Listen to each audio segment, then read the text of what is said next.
Okay, if your touchscreen's frozen, unresponsive, and you need to restart your phone to fix that, it actually worked for me. It was frozen for like a couple hours. Basically, power up, power down, then hold the power button on the right side. And the thing is, you gotta keep holding it. Don't try to swipe that because your screen's not working right. See, I'm still holding it until the Apple logo comes up.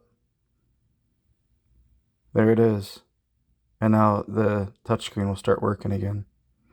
Again, that was just power up real quick, power down, then hold the power button all the way down until this Apple logo comes up. Don't let go of it. And that worked for me.